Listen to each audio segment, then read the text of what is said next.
What's going on? Welcome to the Market Podcast. This is episode 13. Oh, I'm 13. I'm your guy, Wesley. Freaking your gay. My name is Hi. Wesley. I'm wearing my Pokemon Cypher shirt. I could have worn mine. You already know. You should have told me. We could have been matching. That's true. But we probably would have lost this podcast. Sounds gay. Go for it. No one's gonna get that reference. Yeah. What's up? It's your boy Trey, aka the butteriest biscuit of the batch. All right. I feel that. And I'm Nico. Hello. Your nickname's Triple B.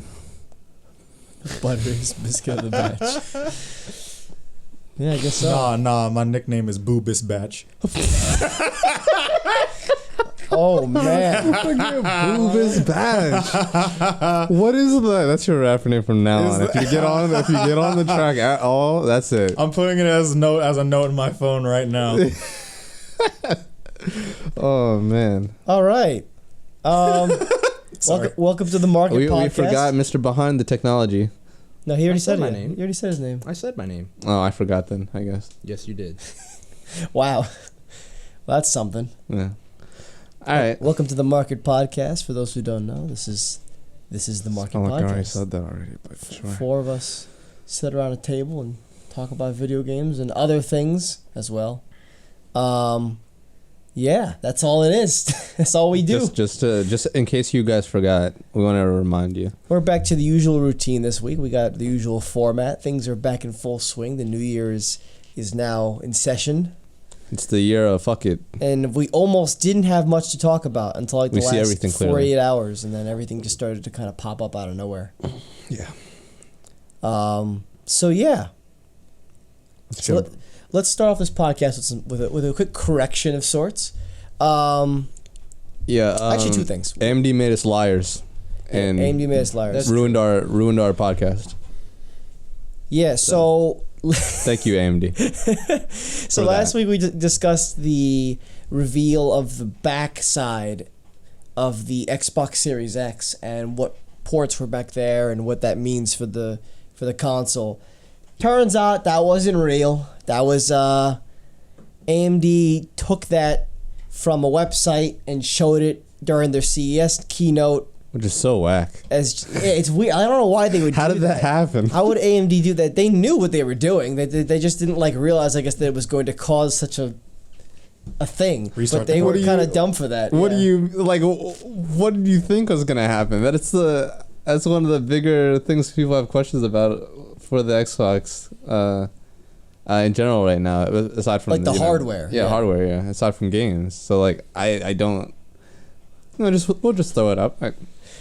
So this is got some time. This is from Tom Warren at The Verge, and the quote that was given to them by AMD says, "The Xbox Series X imagery used during the AMD CES press conference was not sourced from Microsoft and does not accurately represent the design or features of the upcoming console," explained an AMD spokesperson in a statement to The Verge. They were taken from turbosquid.com, which is a website that I think had they make 3D models of things. So that was it. The other thing they showed was the USB on the front, which we hadn't seen before either. Yeah. And that's not actually a thing. So who knows? It might not be that far off from the actual Xbox Series X ports, but now we'd have no idea. What's wrong with you We just people? don't know the truth. Oh, dear.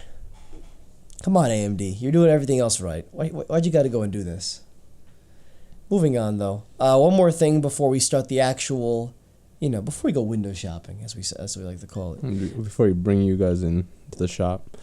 We're going to be doing a Death Stranding spoiler cast. We're going to be recording it this weekend, I believe, and it'll go live sometime next week alongside the usual podcast. It'll comprise of me, Darius, who you've seen on the show multiple times, and our friend Addie, who's also played the game, since it's the three of us that have only finished the game so far. So we're going to discuss the game in its entirety. No holds barred, which is why it's called a spoiler cast. And hopefully that's interesting for you guys. I haven't done anything like that before, so we'll see how that goes. Yeah, it'll be more freeform and more of a just conversation about a specific targeted topic. Try smiling about something. Don't worry about What did I cut you off? it. No. Not relevant. All right. Not this time. All right. All right, guys. Let's go window shopping. We got a lot to cover this week. Huddle around, children. I actually put like 5 things into the payload section, which I'd never done before. That's so a big boy. let's see what we can get through. So first things first, a lot of PlayStation and Xbox news this week. A lot of it. In an interview with Business Insider Japan, head of SIE, Sony Interactive Entertainment, Jim Ryan revealed that some of the features that differentiate the PS5 from previous generations has still yet to be revealed. Ooh. So They got more tricks. we know They sleep. so far, we know the things about the 3D audio and the short load times and the haptic feedback and the controllers and all that stuff that we've already talked about in the podcast. But according to him, there's more. The quote reads, "There are still more unique elements for PlayStation 5 to come that separate it from previous consoles. The quote bigger differences have yet to be announced." So apparently there's bigger things that we don't know about yet that differentiate this one from the older consoles, It has to be crazy. which is kind of surprising. I mean, like Yeah. the low load times thing was like, okay, that's a pretty good improvement because what can you do? And that's the question I want to ask you guys is what do you think they can do? Any ideas about what they can do to continue to improve? What can they do in the next PlayStation to make it more, to differentiate it from the PS4 or from the PS3 or beyond that? You're saying besides just like normal hardware upgrades? Yeah, besides just a power upgrade, which is obvious, and besides what we already know, which is haptic feedback in the controllers, 3D audio support all around, and like I said before, short loading times with SSD, and there's a few other things there too, but nothing crazy. I don't know, man. It's hard. I was thinking kind of something along the lines of the external graphics thing that like Nvidia does. Oh yeah. Where they'll release like external graphics products to go along with the new consoles as a way to elongate the generation. Yeah. Well, Nvidia doesn't do it themselves. The other companies, Razer, Gigabyte, all those guys make those boxes that you can put graphics cards into to upgrade your your laptops and things like that. I can plug it into my Thunderbolt 3 ports here, and I'll be able to actually play more games on this thing if I were to do that. Yeah. That's something. Yeah, I guess modularity is one that we don't know about yet, especially since we haven't seen the PS5. We don't know what it looks like. We know what the dev kit looks like, but we don't know what the actual console looks like yet. So yeah, I'm kind of curious what we'll find. I'm fine if it's just the way it is right now, but if we got more, So be it. I'm looking forward to it, to seeing what they surprise me with. Hopefully something exciting and not gimmicky. That's the concern, of course. Any other ideas or no? Anything at all? I don't know much about the technical side of like PS4s and consoles and stuff, so I don't. Yeah, I mean, it's also a hard question. I'm just in saying, even general, conceptually, like what could be something crazy, you know? Yeah. It's hard to think of at this point because we've gotten a lot of the things that we want out of video games in that regard. Like we've gotten a lot of the things we want out of the consoles.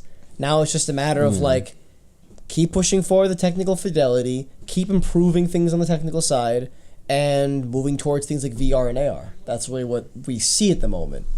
But we'll see where it goes. Because apparently they got something else.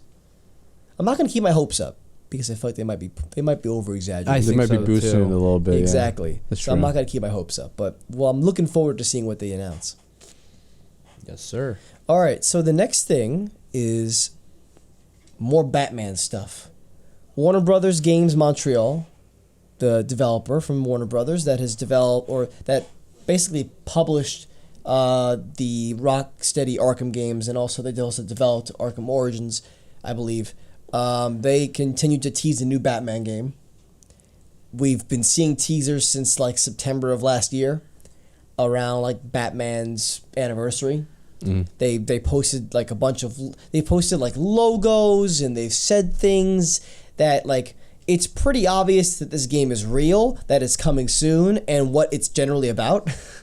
But yet they still continue to tease it, and people are kind of getting tired of it already. It's like, all right, just show us the goods. Exactly. Hurry up. So it's pretty obvious that this game is going to be about the Court of Owls in some way. Oh yeah, I've heard of that. Which is actually one of the more recent additions to the Batman universe, which I heard is it was added in 2011 to the being introduced in 2011 through a comic book. It was also introduced in Gotham in season 4. So in other words, this game's gonna be a real hoot. Stop. I like it. It's the first thing you say in like 5 minutes, and you disappoint me. What's wrong with you? Stop smiling. More recently becoming known as Parliament of Owls as well. So, but yeah, so they released this is what they did back in like September. They showed off this logo that transformed into this logo. You don't have to put these up. I'm just saying in general. Then it ends in this logo of like a demon head. And then they also showed off, now they show off this logo, which could be like Are you sure? a Gotham City. So for everyone watching Are you this sure and you or want me listening to to it, not put these up? Because I can put them up. Like just imagine what it just is. throw it in the. Wasn't very descriptive, but imagine what he said. Something about a demon. I got it. Bow. It's up there. I got it. Wow, that really refuted what I said and what Haig said. But so yeah, there's logos, and then there's obviously this big thing they showed off, which has room for 7 more spots. Yeah. For more logos to go in. Actually, no, there's 8 more. There's 10 total. Actually, my bad. The one with the eagle. They were saying that could be. They were saying that could be a symbol for like the Gotham Police Department. Yeah, the GCPD. That's what I was thinking. They keep saying "capture the night" as a thing as well. Like it's obvious what's happening here, but it's like there's so many more spots in this logo thing, and everyone's like, "Yo, it's gonna take 2 more years for them to reveal this game." I know. They're just seeing the progress. And they're just like, "Oh my god, dude." And on top of this, we still don't know what Rocksteady's actually working on, because this isn't a Rocksteady game. So we'll have to see what happens. Well, hopefully they do something soon before people start forgetting Yeah, or stop caring. and stop caring. Yeah. You tease something too long, and people get just tired of it. It's like, just show it to us already. on the less likely but still possible side, and I've heard about a case where this happened. They'll tease something, but then the actual developers are like, I don't know why you teased that, because the game's not close to being done, so I don't know why you teased that. Well, hopefully the game is close to being done, and they're gonna reveal it soon. We'll see. It's almost like, if it's not, I would have hoped that they didn't show off. They didn't make it obvious what this game was going to be about so soon. Because now everyone's like, oh, well, I know what's going to happen. Or generally, it's like, okay, where's the game? So now we're just waiting to see. So get on that. The guy looks like Warner Markiplier, Brothers. kind of. Cheap. His last name's Lemon. It's not Markiplier. Lemon. Alrighty. Let's move on to bigger and better things out here. Booty. We're moving on to booty. No. Sure, hope so. Close though. So, Xbox Game Studios boss Matt Booty, who we've talked about on the show before, who has a hilarious last name, has revealed that the upcoming Xbox Series X will not have any first-party exclusives that are exclusive to the next-gen console for about a year or 2 after launch. So this is a particularly interesting thing here. A little bit of a change in how a console release goes, and I'll explain further before we discuss. This is coming from Seth Barton at MCV, who actually broke this story. The quote, there's a few quotes here. I'm going to read all of them, and then Real we'll just quick go before through you do that, I thought of a really bad pun on Trey's level of bad, and I'm deciding if I want to be degenerate and say it So it's good. or not. But Well, the fact that you spent sure, this much time talking about it. I'm gonna just do it and be a degenerate. But I was gonna say Does Matt Booty have a brother named Glossy Booty? Gee. Oh man, that's just bad. That's just terrible. It's not even funny. It's just terrible. I would have crawled a whole time. Go for Well, it. if they did, you wouldn't have to worry about the work being Who's out here finished. saying people have Matt booties? Glossy maybe. Matt no.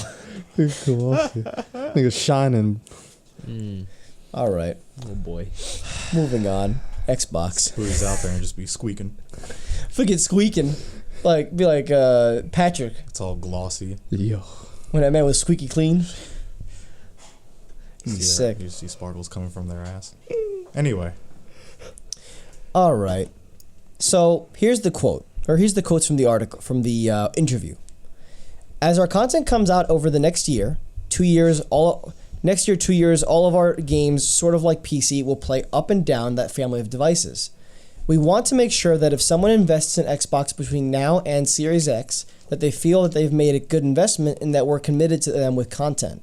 And that means it's also unlikely that there will be much pressure. So that's the quote. Sorry. That's the quote. This is from the article itself. And that means that it's also unlikely there will be much pressure from Microsoft, at least, on third-party publishers to turn out hardware-exclusive titles for the relatively small day one audience of Xbox Series X owners. In short, Microsoft is rewriting the rules of the console launch. Of course, the company will still be wanting to show off this new hardware to best effect. Quote, our approach is to pick one or two IP that we're going to focus on and make sure that they're there at the launch of the console, taking advantage of all the features, and for us that's going to be Halo Infinite, which is a big opportunity. Quote, it's the first time in over 15 years that we'll have a Halo title launching in sync with a new console, and that team is definitely going to do things to take advantage of Series X. So, yeah. So what this means is that there's no game from Microsoft, not particularly from third-party publishers. There's plenty of third parties that'll probably do this, but there's no game from Microsoft that's only going to be available on the Series X and PC when it comes out. Yeah. For it says for about there's no specifics, there's no concrete specific, but it says for about a year or two. Yeah. You're not going to see any games that are only on Series X and won't come to Xbox One. Yeah. So this is both a consumer-friendly move and also a very bold move. Consumer-friendly because you don't feel entitled to, or like you need to upgrade to play the newest games. Or if you buy, like he said, if you buy an Xbox this year, if you buy an Xbox tomorrow, you're not going to get screwed by the Series X coming out later this year. Yeah. Or if you got one for Christmas or something like that. Yeah, exactly. You don't feel like your money's been wasted, or you're going to have to just invest into something new unless you want to get that, best experience. Yeah. Which at that point, I hope you know that this is coming and you wouldn't have bought it in the first place. Yeah. What was I going to say? It's a bold move. I forget. It's bold because they're already lacking in the games department, and so I could say that could be a reason why it's bold. So we've been saying for a long time that they need to hit us with a bunch of shit. Oh yeah, that's actually kind of where I was going with it. Now I remember. It's bold because it means that they're relying on the simple fact that these games that they're going to release after launch are going to be good enough that it won't matter that it's not exclusive to the console, but more so the fact that okay, do I want to play it at 1080-30 or do I want to play it at 4K 60 on my Xbox Series X? Something like that. It's going to be like, do I want to get the best experience out of this, or do I not care and I'll just play it on Xbox One? It's giving people an option. The concern from people who I've seen online is that this doesn't compel them to buy it because they don't feel like they need to buy it. And Microsoft's basically saying, that's okay. If we don't convince you that you need to buy the new console yet, then that's our fault, I guess. Yeah. We'll get, or you're just not interested in getting the best of the best yet. Part of this, I'm assuming, is going to be also because of the price. Yeah. This isn't going to be a cheap console. It's not. These launch, it said that there was going to be two, right? They said one or two. They said Halo Infinite is their one. Yeah. That might just be because we don't know what the second one might be yet, so we don't know anything about that. Yeah, so I'm assuming there's going to be more. These two, or let's say three. Let's say there's three. These three games have to like really hit, for I guess consumers to, grab a Xbox One Series X, Xbox Series X. Otherwise, they're not gonna have too many sales in the beginning, and like I said, it's okay for that reason. And it's not going to have consoles generally don't sell that many in the beginning compared to what they get later on. I mean, the PS4 when it came out sold 1 million copies or 1 million consoles, versus now they have over 106 million 6 years later. And the Xbox One sold I think around 800,000 when it came out. So like it's around the same area. Yeah. So I just hope these few games that they're going to bring for now are gonna just like hit really hard, take it full advantage of the console's power and stuff, and just be crazy good. Yeah. So. And that's the thing nowadays is that because we don't have to worry about the consoles being so different, that they do work like PCs in a sense that you can just scale them up and down. If just because we have new games coming out on PC all the time that look like immaculate, and they can take full advantage of things like a 2080 Ti and a 9900K in your system, but you can still play those games on a potato, on like an FX series processor with a 950 in it. Like you can play those games on those systems or even lesser than that, because it all kind of goes across the same way. Yeah. And as far as I'm aware, the operating system that the Xbox is going to run on is probably still going to be based on Windows, so it's still going to be the same in that regard too. Yeah. Trey, you got any thoughts? I don't know if I would have done it, because like Wesley said, they're behind, so that's kind of risky. It's nice to be confident, though. There's definitely a concern that they're not gonna sell consoles as quickly as they maybe want to or should because of this. But yeah, it's interesting. I think it might work out for them. It's good to be It's one of those things where people are going to look back on this and they're going to say either it was a really smart move or it was a very stupid move. Though what I will say, and what I just had like thought of was could also be an insignificant move. We'll see if it does anything. Yeah, it's possible it doesn't do anything. Yeah. So like what I will say is, going back to what they mentioned that they're going to focus on these, making them the best they possibly can. Like, if these... Wait, I just lost my train of thought. Oh, nice. God damn it. Oops. Someone go. Like I said, you can do it. Sound it out. No, someone go so I can... While Wesley's remembering that... Oh my god, dude. I did have a thought come to my mind, and it's possible I'm misinformed, and this is not a possibility at all, but it did come to my mind, so I will say it. It's possible that Hellblade 2 might be one of those games. Since that is an Xbox exclusive. It's possible, but unlikely. Yeah, I wouldn't think so, but it could be. For two reasons. One, because they didn't give a release window at all when they showed it off. Yeah. And if it was coming out later this year, I feel like we might know that. We haven't seen any gameplay of it. Yeah. And then the other big reason is that they're also working on another game, Ninja Theory, which is coming out later this year called... what's it called? I forget what. It's that multiplayer game. Too many class-based games. I can't remember all the names of now. Yeah. Something Chaos or something like that. I will figure it out. While you're figuring it out, I remember what I was trying to say. Now I'm forgetting you're remembering. I know. Bleeding Edge. That's what it is. There. Yeah, I know there's a B in there somewhere. So yeah, like I was saying, they're focusing on these few games, and I think that's to build back their like backbone in the gaming space, because like before we had Halo, we had Gears, and those were the big players in Xbox. That's what everyone was playing. Those really big. I think that's what they're trying to do, is just rebuild that backbone. Yeah. By just hard focusing on these few projects. Yeah, I mean they got Halo. Gears 5 just came out this last year. Yeah, because with this Halo, they have to bring everyone back first. Yeah. First of all. Also, we're gonna have Forza Motorsport 8 launch with the console. That's pretty obvious because we haven't had Forza Motorsport. We didn't get it last year. We didn't get a Forza last year, and the next game is a Motorsport game since they came out with Horizon 4 last. So yeah, should be seeing that. And we all know Forza always showcases like really good graphics. It takes a really good advantage of the console.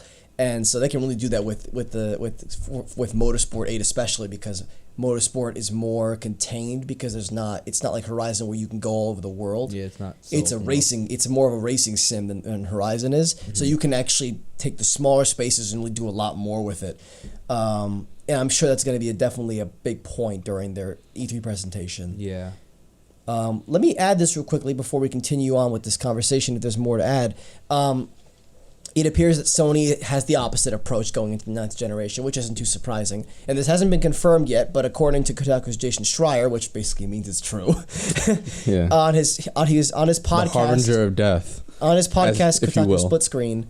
I guess it's not his, but he's pretty prominent on it. December 4th, 2019. So this is actually beginning of last month.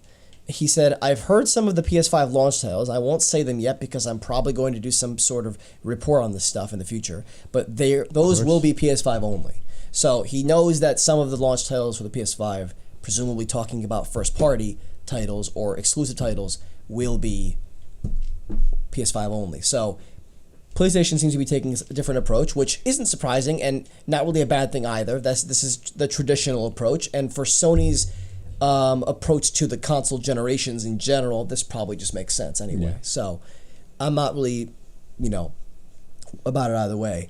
And like I said before also, this is only first party. So if EA decides to make the next, or not EA, maybe let's do something else. Let's do Ubisoft. Let's say if Ubisoft decides to make the next Assassin's Creed game, which is coming out later this year, rumor, exclusive to next gen, they can do that.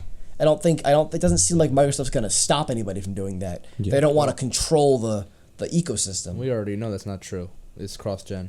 Oh, that's true. We did hear about that. So let's say something like let's say Beyond Good and Evil 2 or something like that. Yeah, that's good. Because we don't know when that's coming out, but we think it's this year. Didn't they show that game 3 years ago now? Yeah. Dude. Well, they revealed it a while ago because people have been wanting it, and then they've been slowly showing some stuff and... Yeah, I think that might come this year or next year. So things like that. I'm curious to see what this means for the generation. Generational leap. Something with Forza I wanted to say was, if you just look at, the visuals and the way the games run when it comes to Horizon 4 and Motorsport 7, the power jump from this console generation to the next one, you're going to get crazy looking shit in that game. Dude, that game's going to look crazy. Motorsport 8 will look dope. I know. I'm looking forward to it. Dope beyond dope. Actually, that would be the only game I could see running in native 8K of some sort, because the Forza games are always easier to run, especially Motorsport, because they're smaller environments, more contained. You're only looking at the car or inside the car. If anything's gonna run 8K gaming like native, which most things won't next generation, because you can barely do that on PC right now. But if anything's gonna do it, it would be that one. I think so. Yeah. Or it'd be maybe higher than 4K, and then up-res to 8K. That'd be pretty cool. But no one really cares about that because no one really has 8K TVs. Half leap or something. Mm-hmm. But I'm looking forward to the next generation, dude. It's 2020. Yeah. Things are happening this year. A lot of things are happening. We're going to talk about later on during the show for sure. Are we good? We gonna move on to the next thing? We're good. We're good. Alrighty. Here we go. We got some good news. We got some good news about Nintendo now. Go for it. Masahiro Sakurai is hosting a roughly 35-minute video live stream about Super Smash Bros. Ultimate to reveal the upcoming DLC fighter, which is, I believe, the last one in the current Fighter Pass, right? We've been waiting. Yes. We've been waiting for this. We thought it might have gotten revealed at the Game Awards. It wasn't, and here it is. It's going to happen as of time of recording 2 days from now at 6 a.m. Pacific time or 9 a.m. Eastern. So by the time you guys see this, it will have already come out. And we're recording on Tuesday, by the way, this week, not Monday, which is why we have a lot of the news in here that we do. I'm happy we delayed this. So we have a couple ideas about who this could be. You guys want to delve into that? So I'll pull this up. Sure. There really aren't any hints this time. He didn't really say, oh, you guys are definitely not going to expect this, or this is an old character, or whatever. The only thing we really have to go by, if this is even a hint, which the three-finger thing? is Sakurai posing like this with the number 3 like over here. Yeah, there's also 3 question marks. I don't know if that means anything. Yeah, that's what I was saying also. Which I'm like, I don't know what the 3 could be. Some people were like memeing where it's like Kingdom Hearts 3 or I think it was like Murakumo or something. No, not Murakumo. That's Blaze Blue. No. We were just talking about it. Why can't I think of it? The black and white bear from Danganronpa. I don't remember his name for some reason. Oh my god. I don't remember the name either. It has Kuma in the name because he's whatever, a bear. him. But yeah. But I think the most it's gonna bother me. believable one is Devil May Cry, specifically Dante or Nero, because I want to say the official Devil May Cry Twitter said watch out for these dates, or like mark these days on your calendar, and one of them was January 16th, and there was a pizza next to it. Now the pizza could literally just be because you're right. Monokuma. Okay, Monokuma. Now the pizza could literally just be or Mono. Dante likes pizza, so Devil May Cry. No connection. So did you mention the things about the dates? I did not mention the other days. So, yeah, Devil May Cry's Twitter tweeted out, mark these dates on your calendar. Yep. On the calendars, there's a pizza symbol. It says January 16th, which is the same day as the event. Then there's January 30th, which had a guitar next to it, and then there's February 13th, which had a devil face next to it. So we don't know what all these dates mean, but the fact that this lines up right with the live stream that's happening, on top of the fact that I pointed out before we started this that I believe Devil May Cry 1 through 3 is coming to the Switch or is out on the Switch now. They were doing like a little collection thing that came out. So that's a thing too. There's a relationship there, even though DMC 5 isn't on it. So it could happen. It could definitely happen. I hope it's not Steve from Minecraft. It's not gonna. There's no way. It's not gonna be Steve. I don't believe it. I wouldn't believe it. I don't want to believe it. Now I refuse. Even if it is true. I can't really think of anyone else who'd be in Smash. Because they said that all of these characters are going to be from like new franchises, so they're not going to add anyone else from Sonic or anything. Mm-hmm. They did say that it was new. It was going to be new franchises. Yeah, they said that every single like paid DLC character is going to be from a new franchise. Oh, okay. Now that being said, another thing that we thought of was that 3 could mean, and I highly doubt this, would be that we're getting 3 new characters. It's just that one of them is going to be from a new franchise.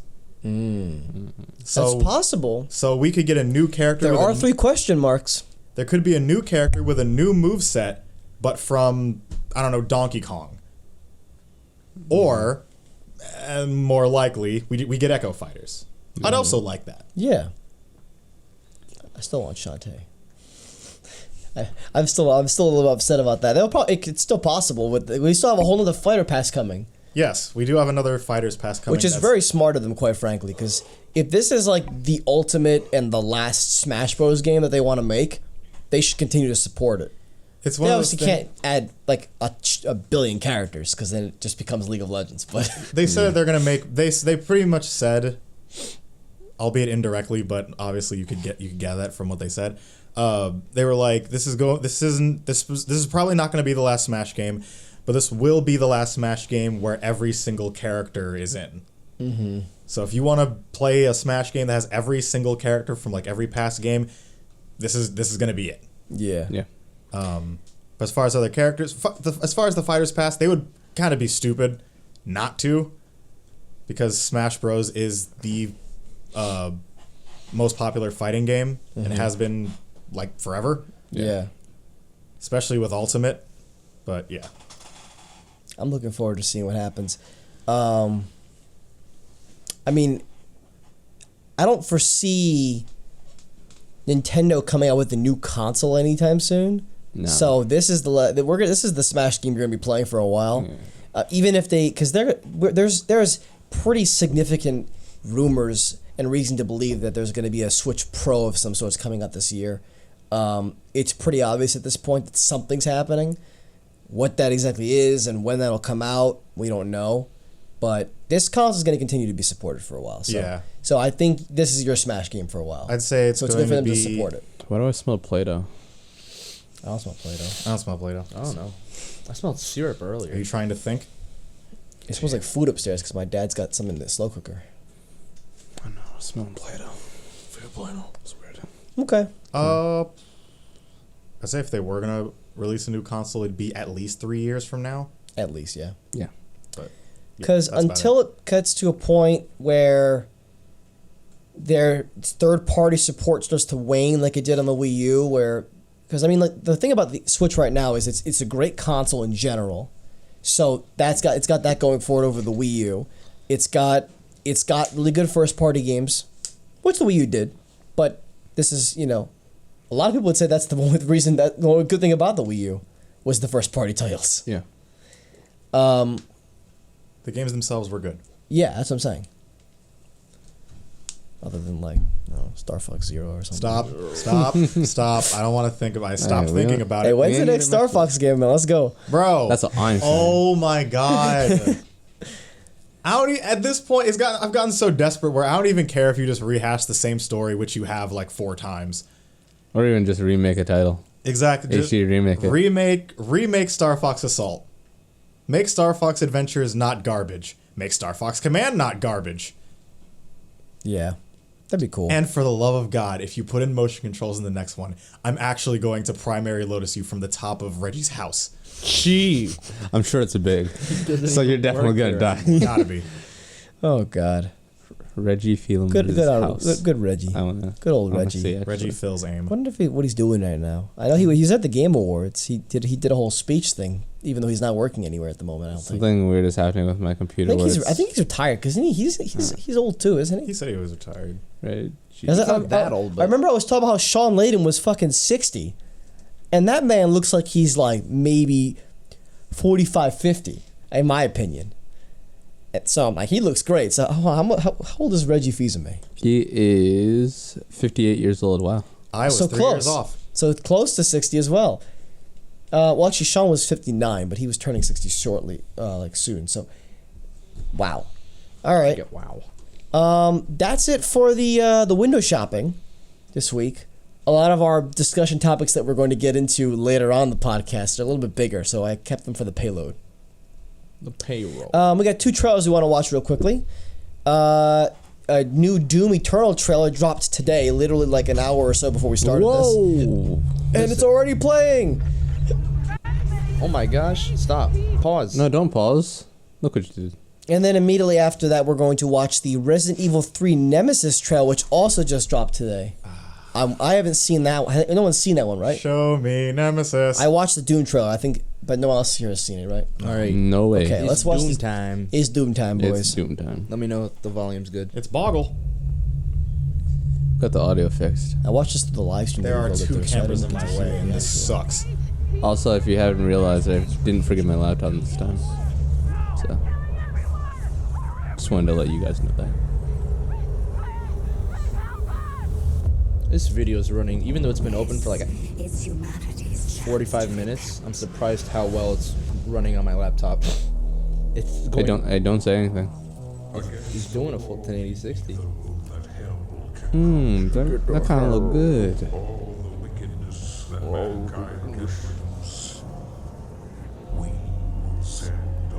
Oh man. Forget. Oh. So this guy actually has a face now?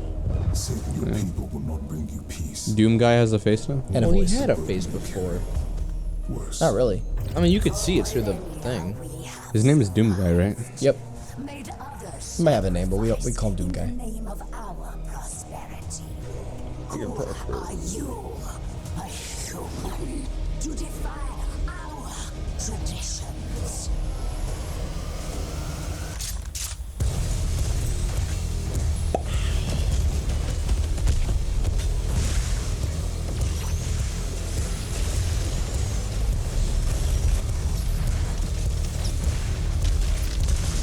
Dag. Dag. Give me this game, man. Dag. Quickly, there are those who would seek to stop this. Nothing but a usurper. Oh. False idol. Yo, I just thought of the pink guy meme where he's walking with a BAME. Cheat. Look at this sword, man. This man's got a sword. Oh, that look good. Oh, that's your legs, that's your waist, and your head. Now, the good part about this is that because a couple choice games got delayed earlier, we got more room to play this game now. True. Which we'll talk about that later. I'm looking forward to that game though. I love the original Doom. I platinumed it on PS4. It's really good. And this game looks like it's got more variety, more story that you actually might want to pay attention to, if you care. And then, of course, there's all this, too. You get the Doom 64 remaster as a pre-order bonus. The Dude Revenant. Remember, that was supposed to come out soon, and then they were like, yeah, never mind, that's being delayed to the actual release of the game, too. Oh, yeah. Fucking Dude Forget Revenant the Dude skin. Revenant. Oh my gosh, they put You'd that be shit in the sick. game. Horrible. And the deluxe edition includes the year one pass. I guess that's a skin of some sort. Campaign DLC? Music. Ooh! Year one pass includes More for me to campaign play after release? Campaign DLC 1 and 2. I'm actually kind of looking forward Demonic to that. Slayer skin, classic weapons sound pack. Because, like, I've always felt like I should go back and play more Doom just because I feel like it, but I'm like, I already did everything. Join the club. I platinumed the game. I was like, I should get it on PC and play it again. I already I'm like, punched every demon. Exactly, but now there's DLC, there's a reason for me to go back. They have more for me?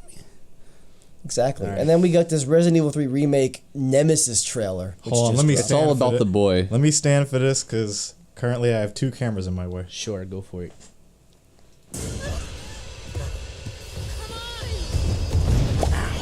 Wow. He threw her specifically around the fire. Easy, lady. I got you. Who are you? What are you doing? Name's Carlos, and I'm Sadie. That's my boy Carlos. Oh, man. You can move your... Oh, you're right. With the Umbrella Biohazard Countermeasure Service. UBCS for short. This city is completely cut off, isolated. We need help. Look at him. We cannot do this alone. The town's crawling with those freaks. No chance of fighting our way out of Oh. the city. Why is she here? She's unreliable. It's me he's after. I'll buy you some time. Hey, wait! Wait, Jill! This game looks insane, man. Yo. I might have to play this game. Nigga, look. I hate horror games, but Look. I can't. I have to do it. Oh, you ain't seen nothing I gotta yet. play 2 too. Oh Well, you man! can borrow mine for PC if you want. What does this man have at his back? And you haven't even seen, they haven't even showed his rocket launcher yet. Jill, what happened? Come in!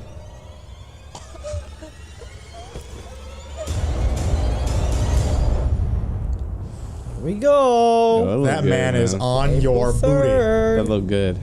Look real good. Look at that.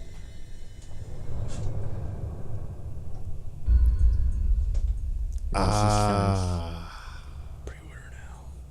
I like this game. Look real good. I don't even care about horror games, but I want to play this game. I care about horror. I want to play Resident Evil 2 as well. You can use mine. Okay. My Steam. I might do that at Go some for point it. when I have time. I have so many games to finish. You know I don't play games. So. I'm still working on Platinum TV and Death died. Stranding, and Darius is very mad. He's like, dude, just go back and play Kingdom Hearts 3 already. I'm like, Yeah. but I'm trying to. I want to finish it now while I'm still like, while I still know how to play that game. TV died. You know, you Hit. know what I'm saying?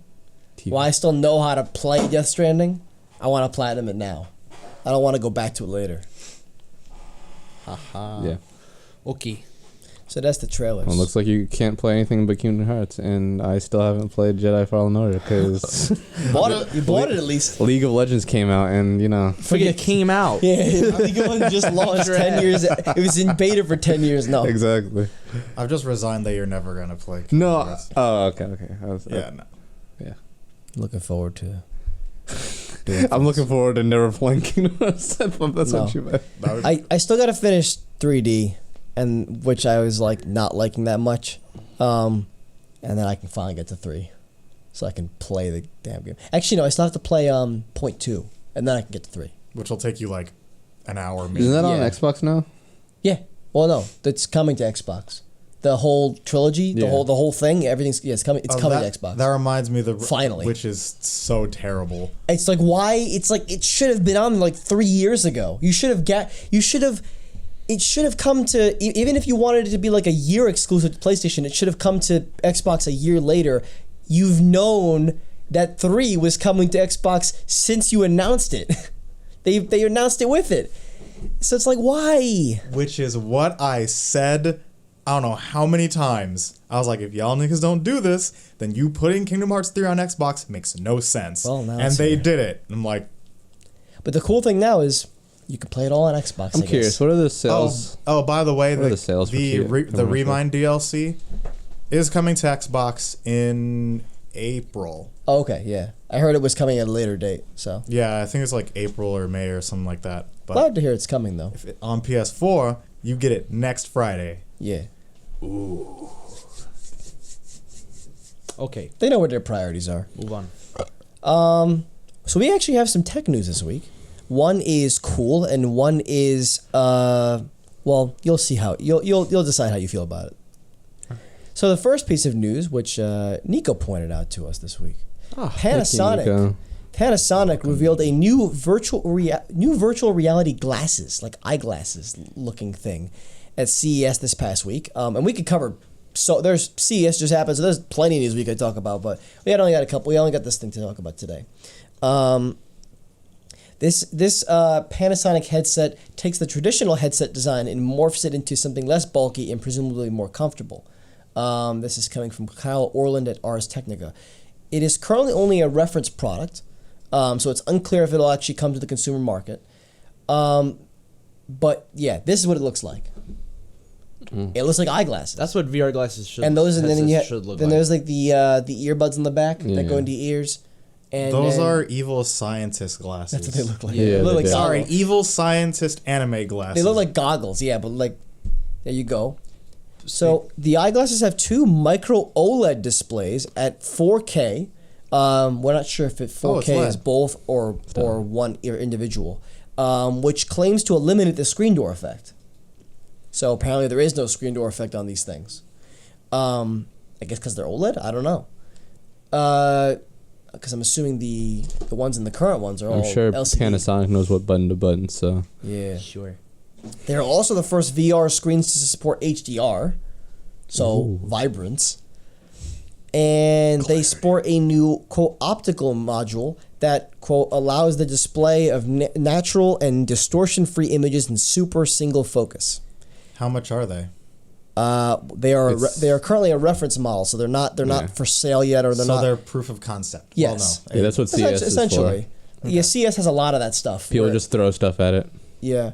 And the thing is, even if Panasonic weren't to make these themselves, the design would probably go forward and come from somebody else. This is all. I think it was, and then I think this technology, this optical module technology, was helped being made by 3M and some other company in Massachusetts. 3M and Massachusetts-based Kopin Corporation. Yes. Kopin. So the optical module thing is basically how it allows it to make it look like one image. Like, you know how like you have 2 eyes, but you see one.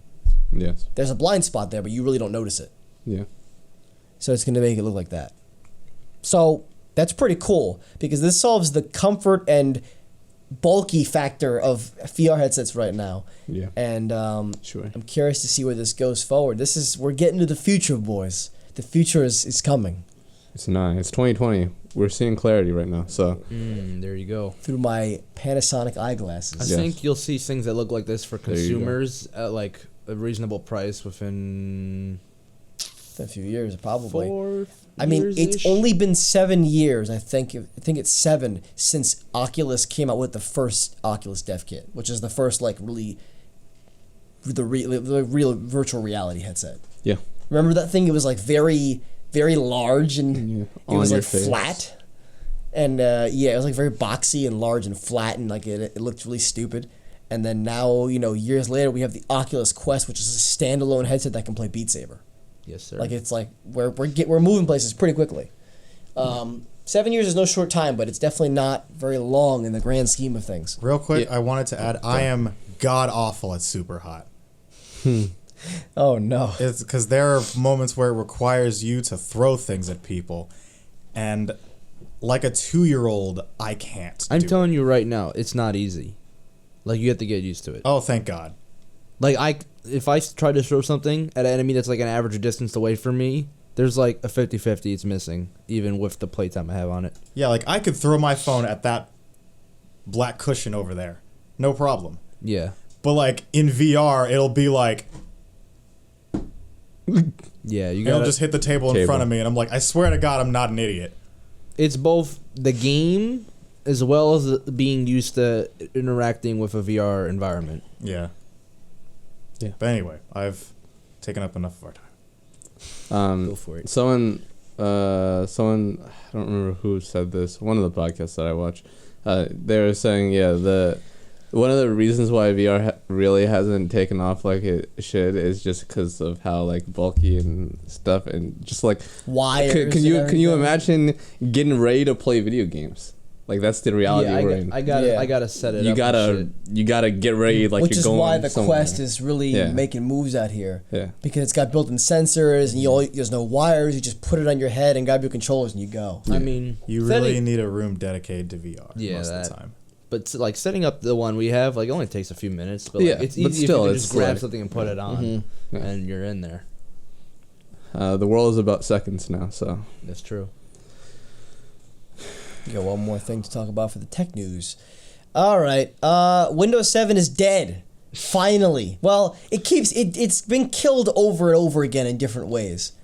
First they stop supporting it with like software updates, and then they stop doing this thing and this thing, and so Windows 7 is in the almost the final stage of dead, which basically means no more free security updates to fix vulnerabilities and issues to your computer. So if it turns out that there's a major vulnerability in something that runs on Windows and you have Windows 7, have fun. Yeah. Yeah. I think we talked about this on the stream at one point. Yeah, probably. Yeah. Yeah. You people in your Windows 7, they just keep holding on to it. Get me sick. Just upgrade your shit. Stop. Windows 7 is a great operating system, but it's over 10 years old. It's time to let go. Windows 10 is the future. It's been the future for the past 5 years almost. Wow, 5 years. And yeah, it came out in 2015. Yeah. And it's going to continue to be the future for a long time. They continue to update it and improve it and unify it and make things better. And now is the time to upgrade. If you still have Windows 7, you have a free path to upgrading to Windows 10. Actually, not exactly sure how all that works, but it's there.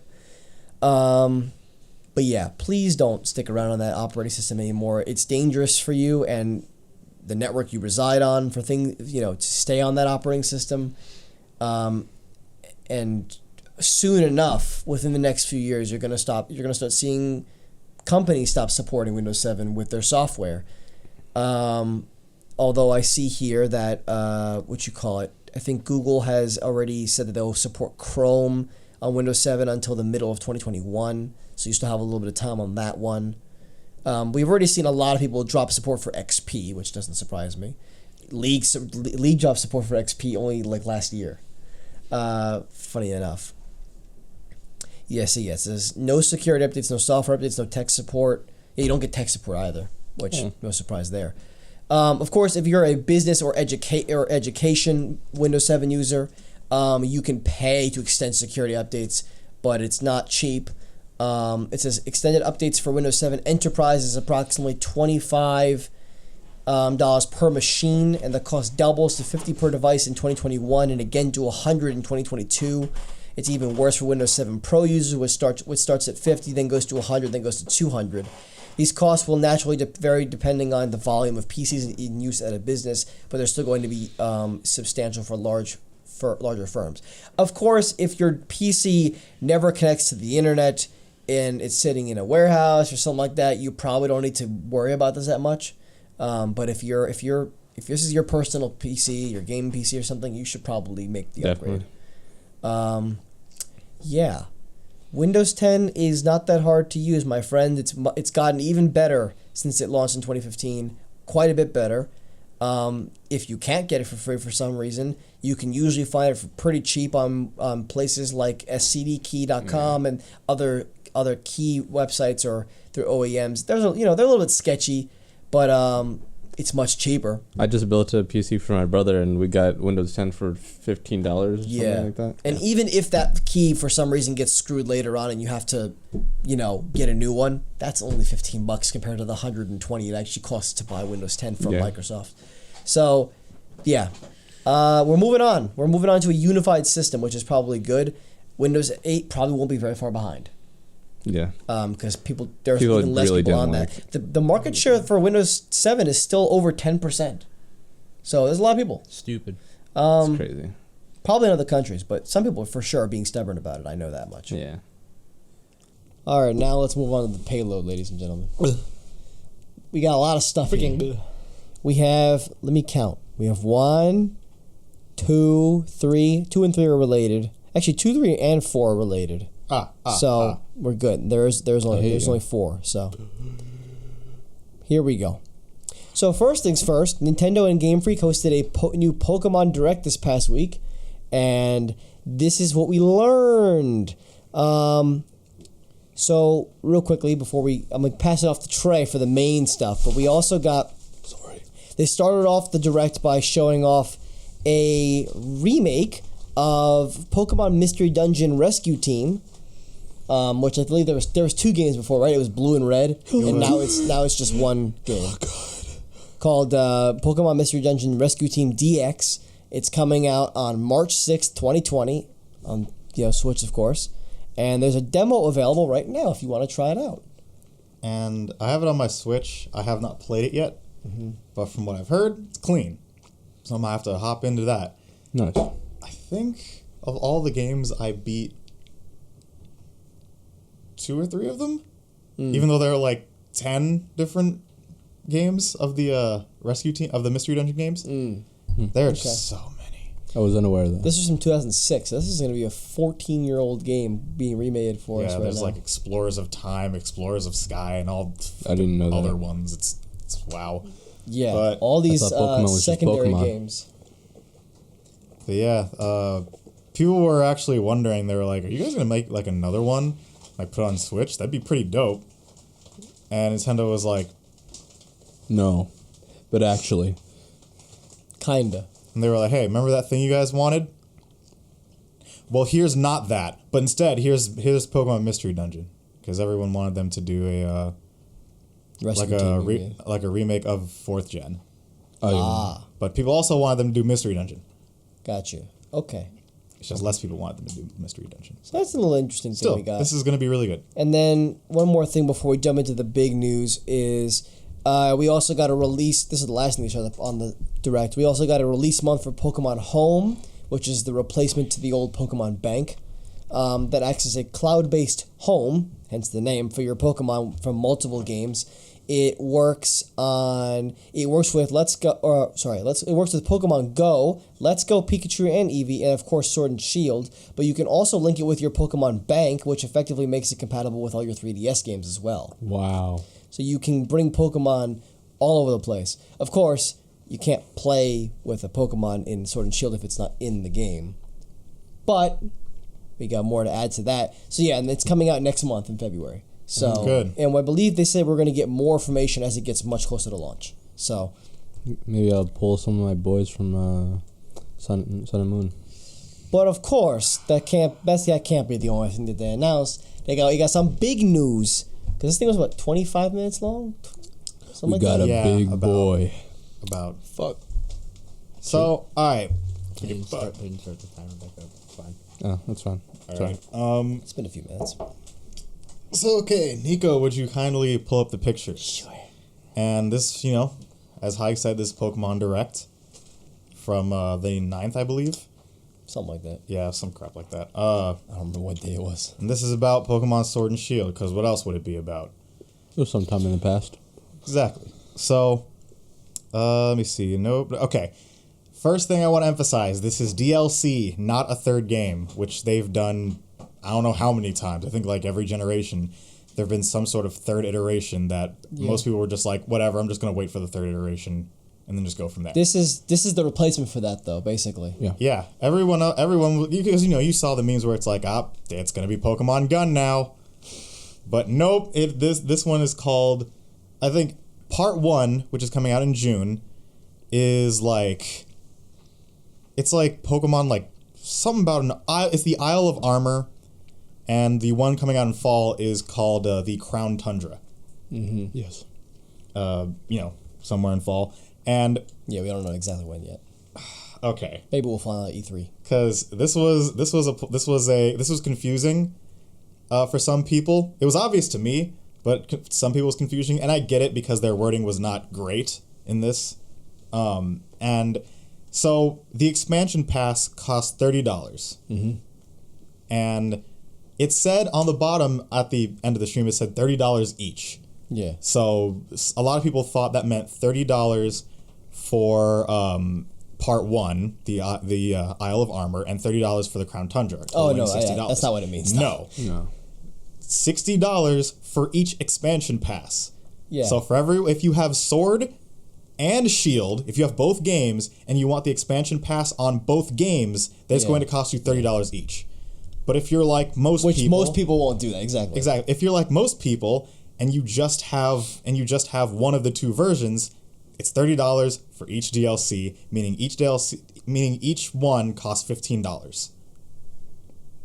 So they're not charging you a new game price. Mm-hmm. It's just $30. All right. Calm down. But it gives you both expansions. Yes, and it gives you both expansions. And as far as we know, these are the only two, but there could be more. So we are led to believe that there's going to be more. Oh yeah, and I'll definitely. get into that a bit later. Okay. So a total of 200 plus Pokemon will be returning throughout both of them. Yes, throughout both of them. Yeah. Yes. So 100 plus for Part 1 and 100 plus for Part 2.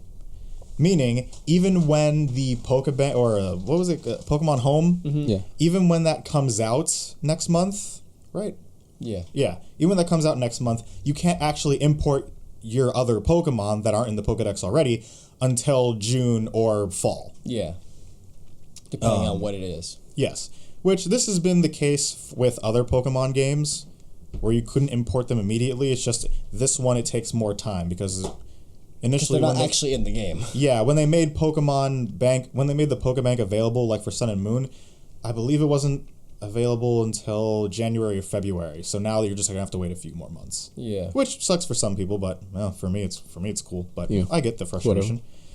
And surprisingly enough, data mining has been a very big thing in Pokemon. Pretty much when you data mine something, that's all that's in the game, and 99.9% of the time they've been correct. This time that's not the case, because we found a list of all the Pokemon that were and were not going to be in the game. And judging by this direct, there are a whole bunch of Pokemon that are going to be in the game that we didn't find in the data mine. Mm-hmm. Yeah. So at this point, we don't know if they could potentially one day add all the Pokemon in. I don't know. If they keep their files clean, then maybe we'll never know what's coming next. Exactly, which is nice. I like being surprised. But an example being the legendaries, like Landorus and Volcarona. Yeah. They're coming back. Yeah. I don't know how balanced they're going to be, because prior to this game, the quiver dance all over the place. Stop. Especially if you give if you give Volcarona them Tims. Anti-hazards? Oh no. Yeah, that's gonna be actually crazy. Wow. We'll see if they get nerfed. It's gonna be broken. What the heck? We'll see if they get nerfed or buffed, whatever. We'll see. Just know you people can stop bitching. Okay. I think you can go to the next picture. Next picture. Sure. Which I didn't realize how small it was. Can I? It's very small.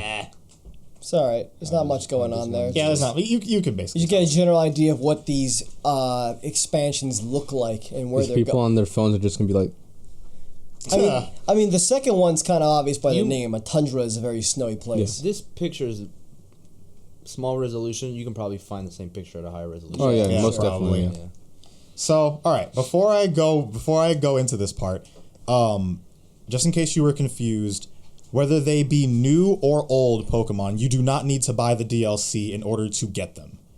It's just that these Pokemon will probably spawn in the new locations. So if you have a friend that has it, but you don't want to get it, you can have them trade you. Yeah. You can do Wonder Trade. That's how I got the majority of the exclusive Pokemon. Or you can still use Pokemon Home. Mm-hmm. So there are ways for you to get some of the new content without Yeah. needing Yeah, without you don't need to buying actually it. buy it. Which is pretty good. Mm-hmm. So okay, You're locked out of a Pokemon that you can't use. Might be broken. You can't use it. exactly. So the Wow. Isle of Armor is in a beach setting with training as a theme. You are training under Leon's old master, That boy, who we are going to get into a bit later once we see a picture of him. young mustard. If there's one thing that nigga ain't, it's young. I know. And like I said, with this one, it's coming out in June. It's over on the left. There will be 100 plus older Pokemon added. Oh, nice. Part 2, which is the Crown Tundra, is a snowy setting, and exploration is the theme. They're pretty much going to see you up in some Death Stranding type crap, and you're just going to be exploring. And actually, I never knew this. Apparently, there was a silhouette of that place when you go into a max raid battle. Oh yeah, There's I like heard a, about there's that. like a silhouette of it in the background, which I never knew or noticed. Yeah. So I was like, oh, okay, cool. But also, with the whole data mine thing proven to be wrong, in a sense, that proves that all of this stuff that they're talking about, it wasn't in the game, and they just have to press a button to unlock it. Like, this is, like, legitimate DLC. Yeah. Yeah, That's what it was. working on this, yeah. That's what it was in, like, past Pokemon games, where it's like, oh, here's this area that I can't access until they press a button and activate the event. Yeah. Yeah. Anyway. Next picture, please. Also, these new areas for the expansions are going to be open areas like the wild area. Yes. We've Which been is told. actually really dope. Yeah, and they got new characters to meet, new storylines to follow, new Pokemon to catch, as we said, and new endgame content. Oh, and of course, new cosmetics and clothing and stuff like that to get for your character. Yeah, boy I'll looks explain that in a clean, minute. man. So, all right. They look clean. This healthy young boy right here is Galarian Slowpoke. And because of some berries that he ate, apparently, he is mono-psychic instead of water psychic. Let's see. Right now, you can get him. Regardless of Boy whether lost all of his moisture. Boy's dry. He's a flat, dry boy. That's what I'm saying. Look at his mouth. It's dry. Help him. But please. regardless of whether you pre-ordered it or not, an update came out with Pokemon Sword and Shield. I don't even think it's like very big at all. But you can go back to the train station in the first city, and you'll meet a certain person who I'll get to in a minute. And they'll also give you the ability to catch a Galarian Slowpoke. Mm-hmm. However, you cannot evolve him yet. Yeah, You can use him in battle, everything, has a move set and everything. You cannot evolve him yet. The items that you need to evolve him are found in the Isle of Armor and the Crown Tundra. Yeah. Isle of Armor will give you Galarian Slowbro, and Crown Tundra will give you Galarian Slowking. Yeah, makes sense. Yeah. But yeah, you can get him right now. Let's see. Next picture, please. That's the boy. It's the new boy. It's the boy. This young boy that's right the new here. boy on the block. This young boy right here. His name is Cubfu. Yes, sir. That's So amazing. they made it a point Put Shuff in the game. to say that. Oh, Shofu's next. I know. To say that Cubfu is not from the Galarian region. He's not from the Galar region. He used to be, but then they migrated somewhere else, and now he's coming back to Galar. That's Where he's interesting. from, we don't know. But he's back now. So apparently you meet him through the story, and because he's all about training and he evolves once he's done a certain amount of training, I would assume you would get him in part 1. which is the Isle of Armor. Yeah. And let's see, is there anything else on it? Okay. Yeah, I think all these most of these Pokemon they've shown or part 1. A lot of the part 2 stuff hasn't been shown yet. Yes. I know some of the part 2 stuff has been shown. There's like one thing that's been shown for part 2. I know something about Next picture, please. Oh, his ability is Inner Focus. Hey.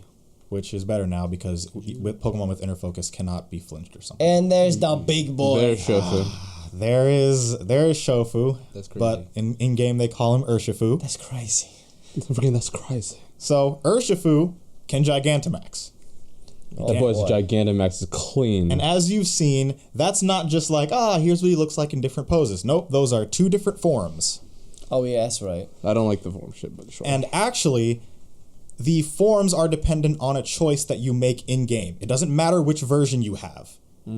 Oh, okay, that's good. So yeah, if you have sword, you can have either of them. If you have shield, you can get either of them. I thought it was gonna be like another Toxtricity Yeah. type of thing, and I was just like, Well, Toxtricity is dependent on nature. yeah, well, like those kind of things, like nature, items, stuff like that. That's cool. It's based on a choice. Yeah. We got choice It's based on a choice. You have choices in Pokemon Yes, now? you do. We are an RPG out here. So the first one, the one on the left, is called Single Strike Style. It is Fighting Dark, and its ability is Unseen Fist. We don't know what Unseen Fist does. Well, I can see his fist right now. The other one's typing is better. I hate you. Opinion. Huh? The other one's typing is better, in my opinion. Speaking of the next one, thank you, Westlax. We have Rapid Strike Style, who is Fighting and Water. His ability is Fighting and also water Unseen Fist. Is definitely better than dark fighting. Where's It's the about to be water clean. Pokemon? I guess it's an island, so if see. he's on an island. We about to be clean. So what their moves are, what they do, what their abilities do, we have no idea. We just know this dude probably going to be clean. Probably going to be clean. I made it a point to show him off. Yeah. Yup. Let me see. Got that. I can't Next picture, please. imagine him banded, bruh. I think probably gonna be dumb. Next, you have this weird little goat thing. He's apparently the god. He is the actual goat. He is his name is Calyrex, and his title is the King Pokemon. Yeah. Apparently, in ancient times, he used to rule over the Galar region, but for some reason does not now. Yo, and I'll that's true. That's weird. Why is it like that?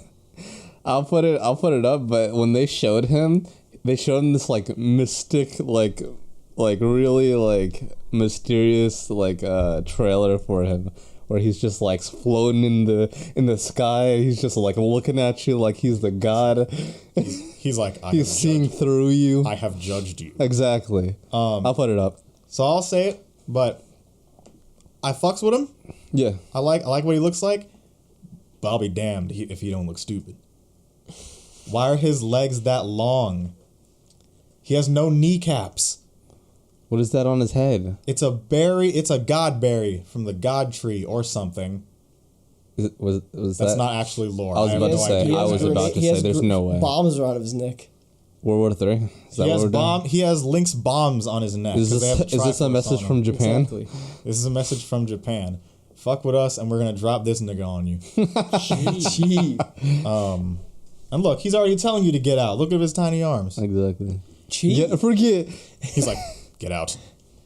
I didn't even realize that. Jeez. So Yeah, okay, neither did I. only other thing we know about him and is he that. flies too. Look at those wings. Oh yeah, those are wings. I need to see a 3D model of him. Only other thing we know is that he is psychic in grass. Doesn't he Gigantamax too?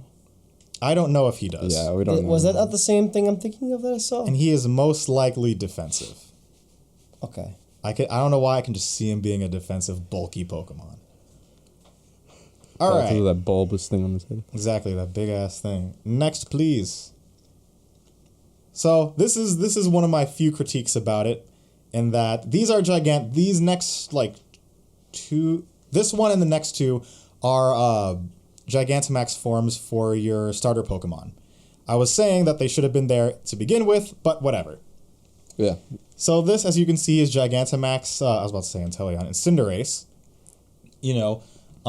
Giant ears, and he's standing on, for some reason, a giant Pyro Ball, which is his signature move. If his signature move changes, I have no idea. I would assume so. But Cinderace reminds me of Mako from Fire Force. true. Something that you'll notice about the Gigantamax forms of the starter Pokemon from Galar is that they themselves do not get any bigger. Yeah. It's that parts of them get bigger, but they themselves do not get bigger. So next, please. Next one is Gigantamax Inteleon. The boy with the stick. Keeps that thing on him. The boy's armed and ready. He always He picks up a Charmander when he holds the 4, but as far as guns, he always keeps one on him like Bulbasaur. Bars. As I said before, you already know. As I said before, he is not any bigger. His tail, though, I'm pretty sure they said like his tail grew to 230 feet or something that he uses as like a pole to stand on. He can snipe dudes. This man made his own sniper nest. They described that he can hit a berry rolling down a hill from 9 miles away. No way. I love how they described that specifically. Pokemon Company. What? He actually just has a sniper. What does that do for me? He actually just has a sniper. Should have like a harpoon that comes Yo, down. what if he can't run from?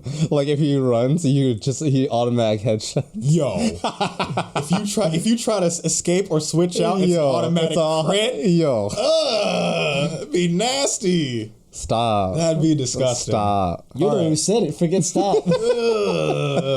Oh my goodness. I only said it because Pokemon Company is thinking about it. I know. Bro, that'd be so clean. Anyway, next picture, please. Then you have Gigantamax Rillaboom, of which they did not show a full picture of him, but you know those like leaves that are like on his back? Yeah, his Super Saiyan 3 hair. Yeah, those grew to gigantic proportions. And he has an entire ass drum set with him. The one shit that Naruto character has. Am I right? Am I thinking of a different anime? I've seen it before in a cosplay. Oh, you're probably talking about Tokyo Ghoul. Maybe. Kaneki. Oh, yeah. Maybe. So, I yeah. gotcha. By the way, their special ability should be coming out soon, and Rillaboom should be really good. Okay. Hopefully, because I don't like his... Same thing with Cinderace. All right. Okay. Next picture, please. All right. Here, let's go. This is where the real shit comes in. This is some cleanliness right now. The birds. So, the birds... So the legendary birds from Gen 1, Articuno, Zapdos, and Moltres are coming back. And there are a bit of theories going around in the community. Give me 1 second. All right. Might be it, yeah. So they're either Galarian forms, in which case then there would be 2 sets of legendary birds, which would be weird. I think they are Galarian forms, but I could be wrong. And what people were saying is more likely is that they are the Gigantamax version of the legendary birds. Because the legendary birds, there's only supposed to be one of them. Yeah. Like that, like the legendary you find. Yeah, like technically there's supposed to be only one. Yeah, so if you get a Mewtwo, that's the only Mewtwo in existence. Yeah. So if these were Galarian forms, then there would be again 2 sets of legendary birds, which ain't cool.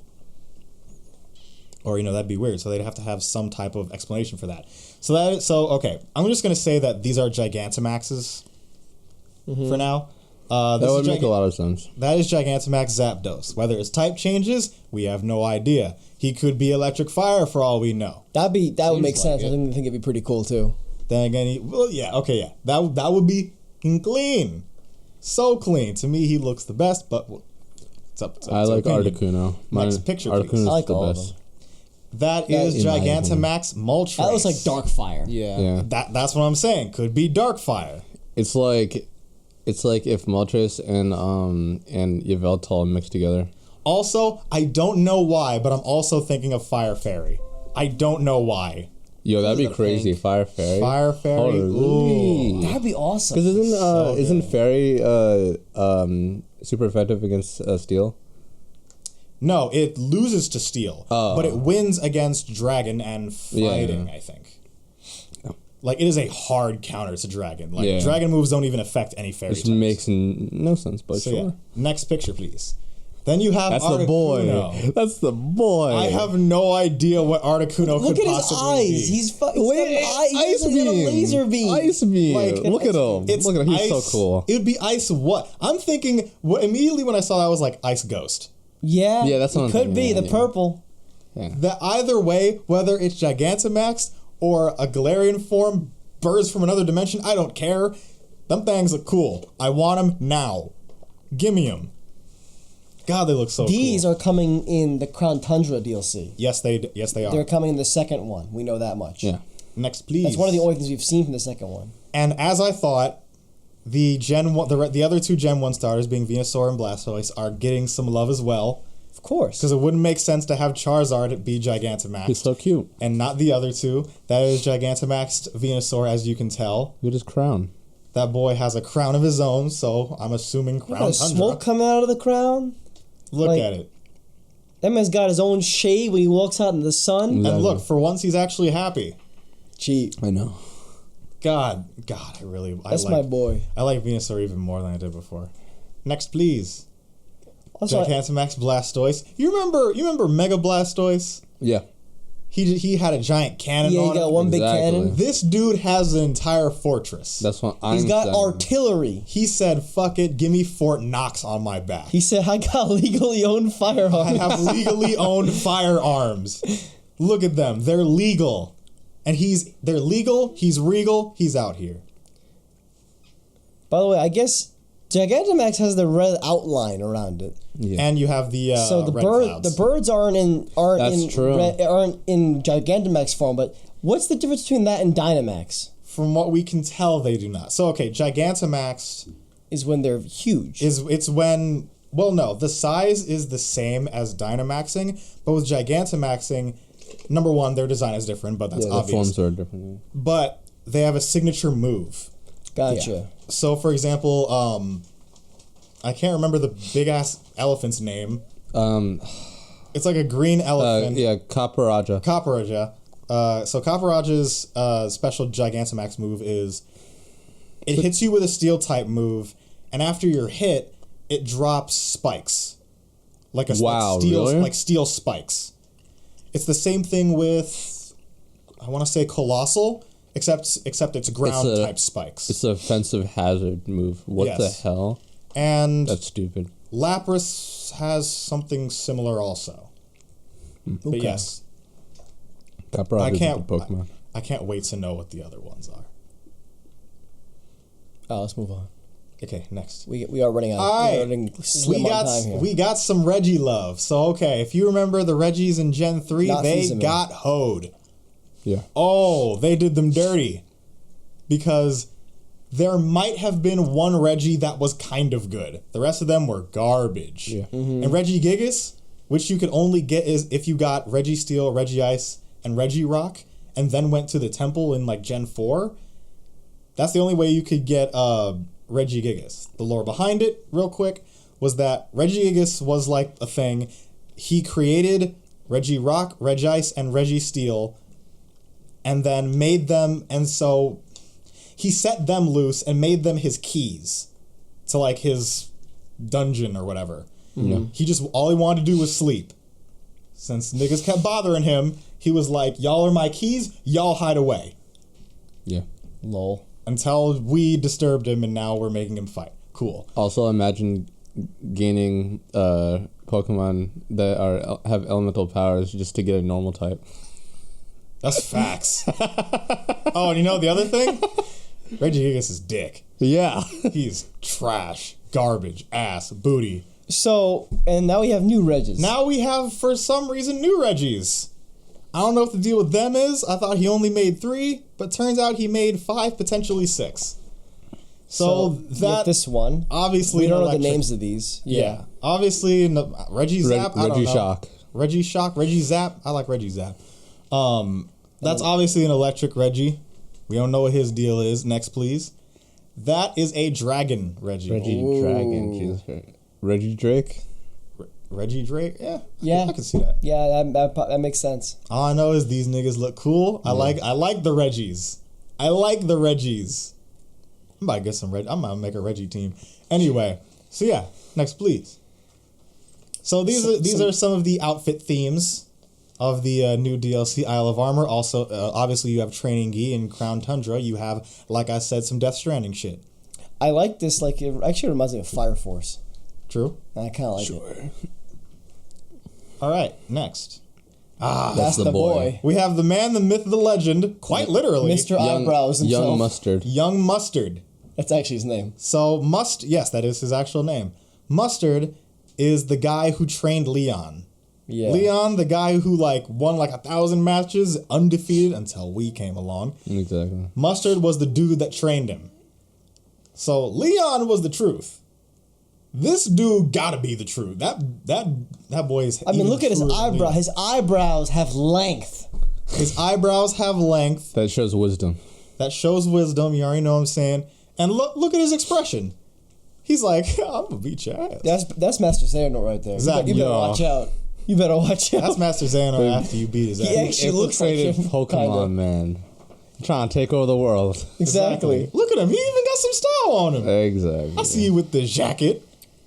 For the jacket? All right. All right. What do you got in store for us? I don't know. But next. Miss All right. Thickness. So, all these bad okay. bitches, man. Pokemon Company need to stop. So if y'all Almost. That's actually true. They sorry, need to stop. if y'all remember, I They need to mentioned. slow down. If y'all remembered, I There was mentioned 3 before this game. Sorry. Sorry. If y'all remember, I mentioned that with Galarian Slowpoke, you'll be able to meet a certain person that kind of gives you him, or at least gives you the opportunity to get him. These are the people. These are rivals, I believe, right? Yeah. Yeah, These are your rivals. These are your new rivals. For the Isle of Armor, specifically. I'm Yes. so glad I have Sword. If you have Sword, you get to meet Clara. Oh, and by the way, Yeah, I'm really regretting that decision now. their little backstory, if you will, is that they are aspiring gym leaders. Yeah. So, as you can tell, They're both going to get gym leaders, I'll tell you that right now. Avery on the right, and yes, his character model in game does have the Pokeball swirling around his head.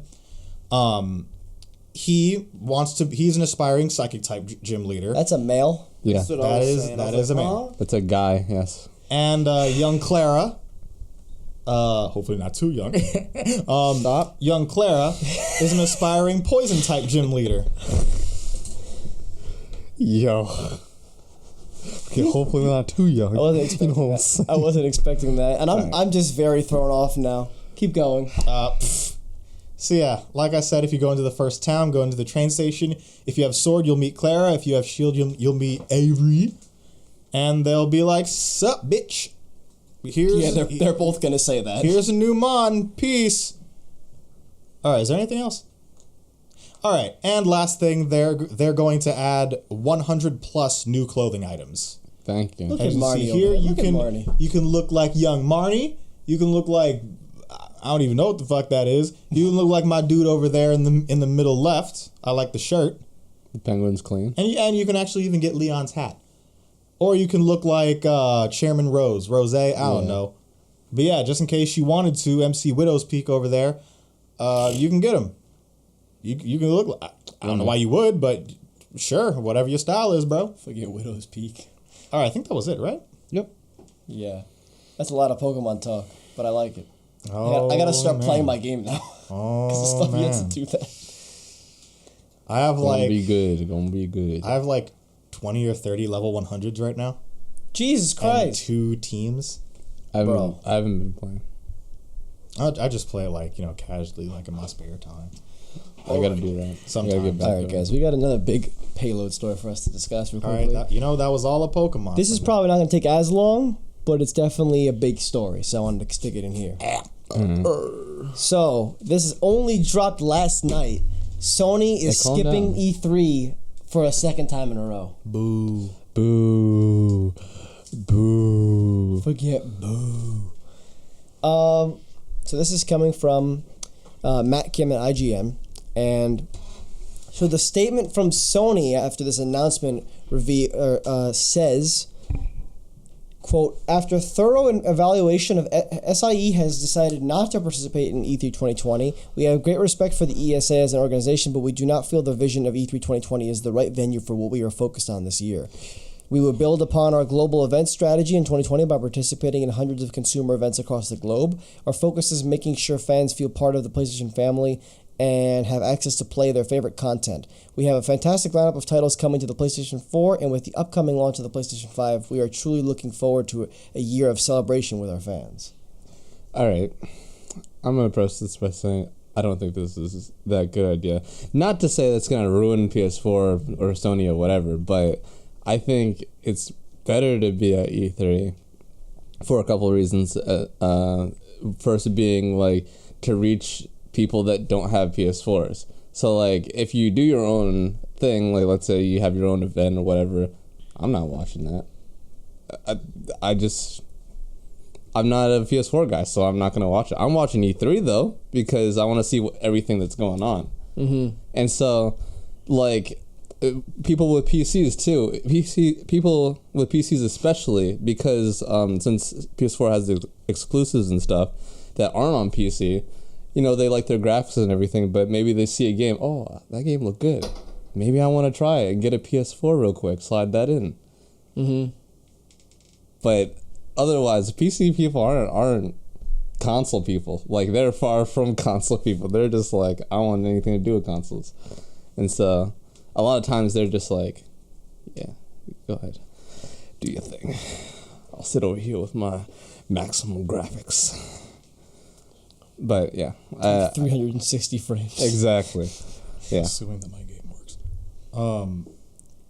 I agree with Wesley here. It's just, it's convenient, man. Yeah, that's what I'm saying. People in the gaming community, yes, they're probably gonna watch it, unless they're like Wesley and that they don't care about Sony. But like most people, there are a lot more people that know about E3. Yeah. Where it's like I don't maybe if it's on like specific days, but I generally know when E3 is. Yeah, it's like in the first 2 weeks of June. Yeah, but like it's usually pretty obvious. And it's like with you guys, it's like, okay, so when is this event starting? Yeah, like the state of play. And if it's starting at a bullshit time, then I'm gonna have to get the recap from you guys. And it's just like, can't we? And it's one of the reasons why it's E3. It's convenient, right? Generally speaking, I don't give a shit what Bethesda does. Like, generally speaking, I don't give a shit what Bethesda does. But whatever, I'll watch it. And maybe you'll see something you like because maybe I'll see something I like. Exactly. But if Bethesda was like, nah, we're doing our own event, I'm not watching it. Yeah. This is the smart thing. Just to add to really quickly what Trey said, the smart thing would be to do what EA is doing and do an event at the same time as E3 so that everyone's eyes are in the same area. Yeah, exactly. We don't know if they aren't going to do that yet, so go ahead, Neil. I see what Darius was saying in our group chat yesterday. Like, if Sony does their own event at their own time, separate from E3, then it's the only thing to be talked about that week, and so they get all the attention. I get it. But at the same time, unless people are going to be looking for that, then they're not going to end up watching it. If you do your event at E3, everyone's got their eyes on it. They're going to see it regardless. Yeah. So splitting off to do your own thing doesn't help you. Sony has been running it since the beginning. Yeah, exactly. Every year people say Sony won E3. Well, now they just left, so it's like... Exactly. Not to mention, like, to branch off what you said, people were already going to... They already had all eyes on them anyway. That's what I'm saying. So what... Like... I don't... Why? Yeah, I mean, in last year, them not being E3 made more sense because they didn't have that much to show. Mm-hmm. They only have a few. They only had a few games coming out. You know, it made sense. They weren't going to show much of anything if they had an event. But now you got the PS5 coming out and you got all these games coming out. It's like, all right, now it makes sense to have an event. Mm-hmm. So we'll see what they do, because right now we don't know what things are happening, but we have an inkling, which I'll get to in a second. If you want me to read on further here. Yeah, go on. Sure. Yeah. So let me finish the rest of this the information that we can continue. The response from the ESA is sort of a non-response, kinda, but it's a response. E3 is a signature event celebrating the video game industry and showcasing the people, brands, and innovations redefining entertainment loved by billions of people around the world. E3 2020 will be an exciting, high-energy show featuring new experiences, partners, exhibitor spaces, activations and programming. I don't know what activations means. That will entertain new and veteran attendees alike. Exhibitor interest in our new activations is gaining the attention of brands that view E3 as a key opportunity to connect with video game fans worldwide. To add to this real quickly, I don't know if you guys saw about this. E3 is going to try some more fan-esque stuff this year, as they've been doing more and more every year. They're going to try to have more things going on, have some celebrities there doing some stuff, like kind of bring some more of like a gathering event going on here, because they need to adapt to the environment, because their importance in the journalism like realm is waning pretty significantly. You don't need to go to E3 to learn about what's happening at E3 anymore. Yeah. For a lot of things. So now they're trying to make it, we want you to come to E3 because we want you to have fun while you're here and do things while you're here. Because it's been first and foremost a conference. For the longest time. So. It was for the media. It was the conferences and then the behind closed door demos. Yeah. And a lot of the times that's not the big thing anymore. The conferences are all live streamed and all this stuff's happening. And then their demos come out. Hey, and you can play today or try it today. And so it's like, that's fine. I don't know about the whole celebrity thing. Yeah, we'll see how that goes. I can pull that up more maybe next episode, talk about what they're thinking about with that. Sick. I mean, The Rock's gonna fucking show up on the screen and be like, I'm a gamer just like you guys. I'm like, well, you have to think about it this way. Yes, us as gamers, it hurts, it's cringy, it's whatever, but people that are not into games, what's going on, gamers? And they get pulled in, or maybe they're not into games, now they are because of it. Like, but I don't think E3 is gonna do that. Well, I'm not saying it's gonna just like pull in a stupid number of people because of it. I'm just saying you get a little bit more attention, like spice, like maybe like with League, giving getting you can do it. Sound it out.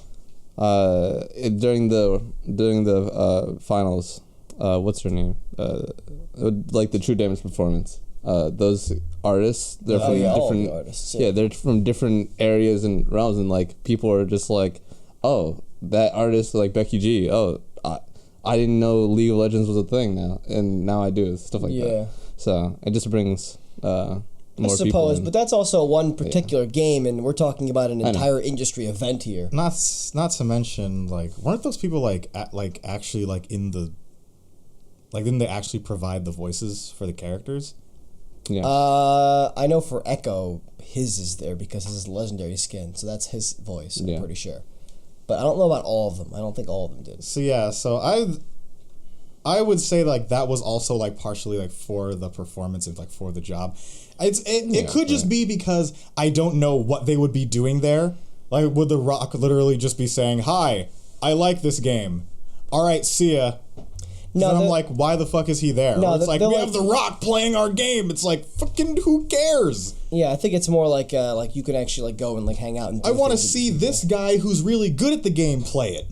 Yeah, I don't give a shit if The Rock plays it. I think it's more about playing with these people and like kind of doing stuff around, like actual things to do, not just watch, not just see. Like, didn't they do like a Star Wars Battlefront? I remember that big game mode with all the celebrities. Yeah, they did something like that. Yeah, like that was cool, because you blended the two. Yeah.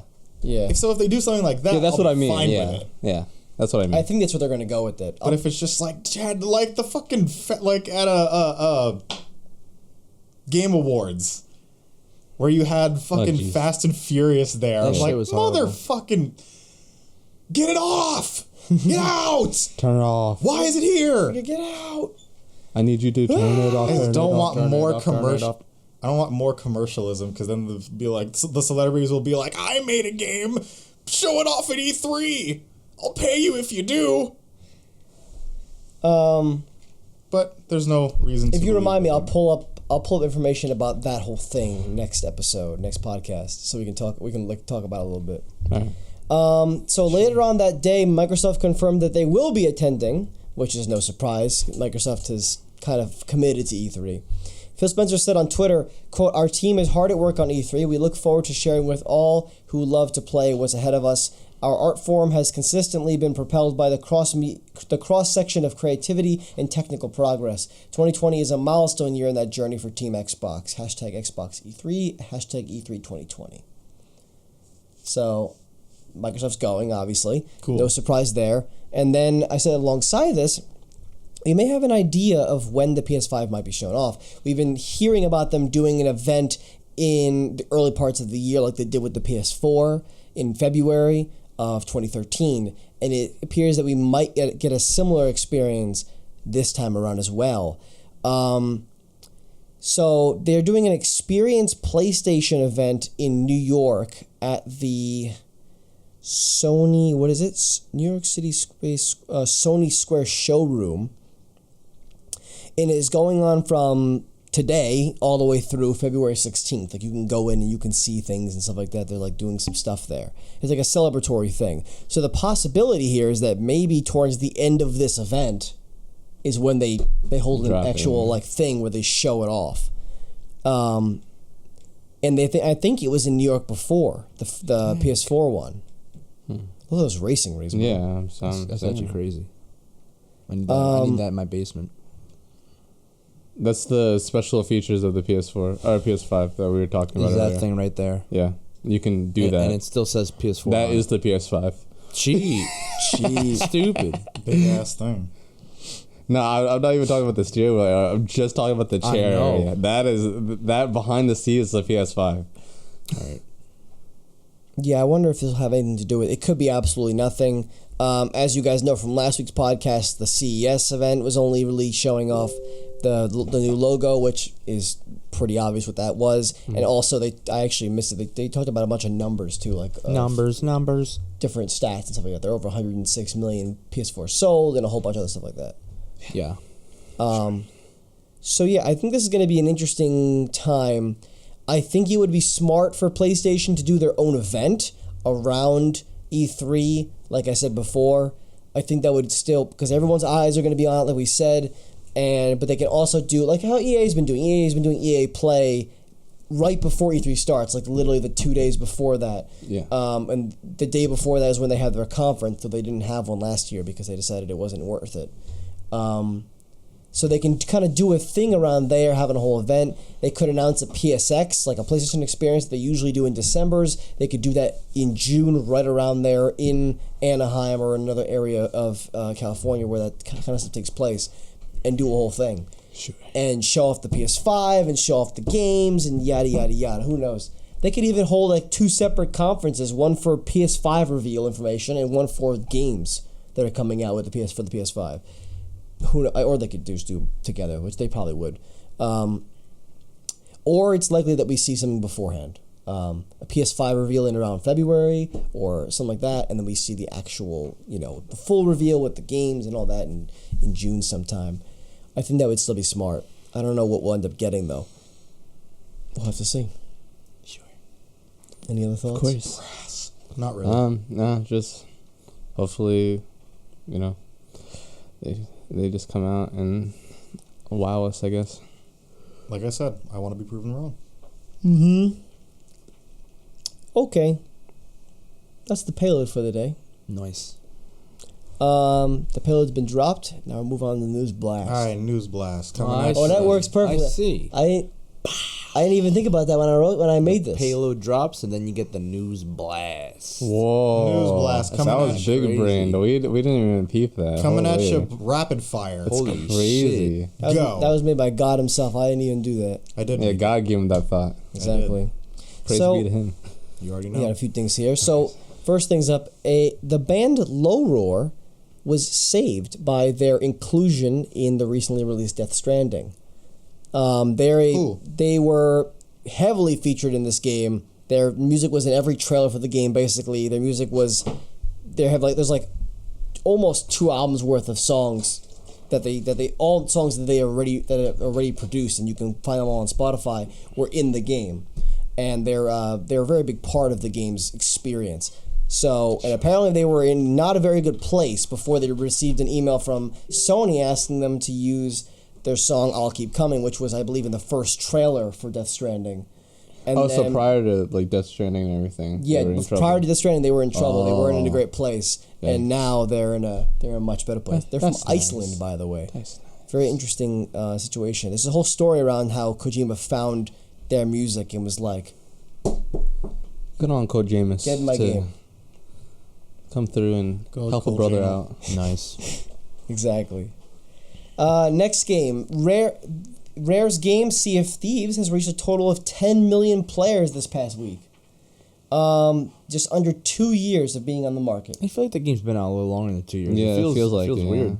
Yeah, no, it came out in, I guess, 2018, early 2018. Yeah. People still having fun with that game. Yeah, 10 million total players, and that game hasn't been free. So that means you either have to pay for Xbox Game Pass, which definitely helped with the popularity of this game. Yeah. Yes. Or you have to have bought the game. So that's a lot of people who tried the game out, and that's that's no small number for an exclusive, especially. That's only available on Xbox and PC. And that game is great, and they're still supporting it very strongly. Yeah, there's updates that come out like every few months. Yeah, with new stuff. There's just a story like you can go through in there. There's a lot of things you can do. There's a shit ton of content now. It's like Warframe now. Gee. Sure.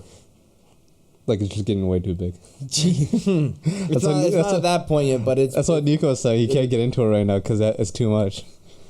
What I was saying was it's purely an online game, and I can't commit time. Like you have to when you play that game, you're playing at least an hour. I couldn't commit an hour. Yeah, because it's like you can't just jump in. What's gonna happen? You gotta be like, I gotta go in there and do a few voyages or do a few things get on the boat, set the boat up, go out, avoid trouble, which sounds tedious, but it's a lot of fun when you actually want to sit down and play it. But it does take time. Follow clues. I think I might try to play a little bit more. We'll see. Maybe. Got to figure out everything right now. School's starting back up again. Alright. We got 4 more things.